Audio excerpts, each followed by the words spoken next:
السلام علیکم ورحمۃ اللہ وبرکاتہ۔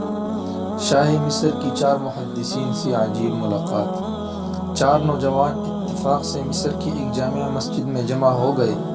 چاروں طالب علم تھے۔ ایک دوسرے سے تعارف ہوا تو ان کی حیرت کی انتہا نہ رہی۔ چاروں کا نام محمد تھا۔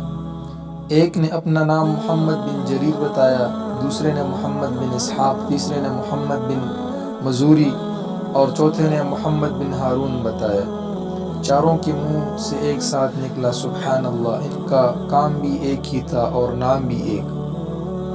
تمام دن استاد صاحبان سے حدیث کا علم حاصل کرتے، شام کو اپنے مکان میں آ کر دن بھر کی یاد کی ہوئی حدیث کو ایک رجسٹر میں لکھ لیتے۔ ایک دن ایک نے کہا بھائیو، ہماری جمع شدہ رقم ختم ہو چکی ہے، کوئی بات نہیں، ہم مزدوری کر لیں گے۔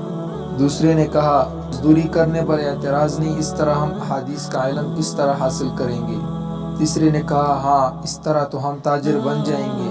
چوتھے نے کہا تب پھر اس کا طریقہ یہ ہے کہ ہم میں سے صرف ایک مزدوری کرے، باقی 3 علم حاصل کریں۔ قرآن دازی کر لی جائے۔ قرآن ڈالا گیا، محمد بن اسحاق کا نام نکلا۔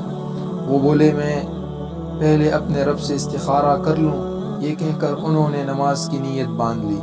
ایسے میں باہر سے آواز آئی، کیا وہ یہی گھر ہے؟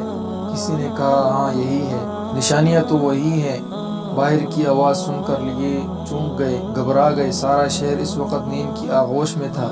پھر یہ کون لوگ تھے جو ان کے مکان کے باہر جمع تھے؟ ایسے میں دستک ہوئی، آواز آئی السلام علیکم، کیا ہم اندر آ سکتے ہیں؟ ہم بادشاہ کے قاصد ہیں۔ وہ ایک ساتھ بولے وعلیکم السلام، تشریف لائیے۔ محمد بن ہارون نے دروازہ کھول دیا۔ وہ کئی آدمی تھے، ان کے ہاتھوں میں روشنی کے لیے قندیلیں تھیں، چہروں سے سوجھ بوجھ والے لوگ لگ رہے تھے۔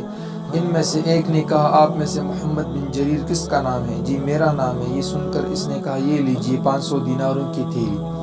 پھر اس نے کہا اور آپ میں سے محمد بن نصر کون ہے؟ آنے والوں نے ایک تھیلی انہیں تھما دی۔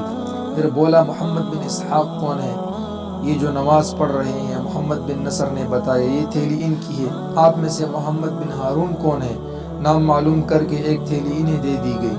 اب یہ چاروں حیران ہیں کہ یہ کیا معاملہ ہے۔ آنے والوں میں سے ایک نے ان کی حیرت دور کرنے کے لیے کہا مصر کے بادشاہ احمد بن طولون کل دوپہر اپنے محل میں سو رہے تھے، انہوں نے خواب میں ایک شخص کو دیکھا، وہ ان سے کہہ رہا تھا محمد نام کے 4 طالب علم بھوک سے پریشان ہیں اور تو میٹھی نیند سو رہا ہے۔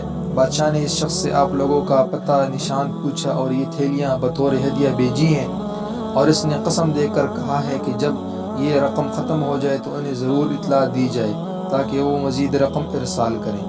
بادشاہ کے آدمی تسلیاں دے کر چلے گئے، لیکن اس کے بعد یہ چاروں پھر مصر میں نہ ٹھہرے، وہاں سے نکل گئے تاکہ دولت کے چکر میں دین کے علم سے محروم نہ ہو جائیں۔ سبحان اللہ۔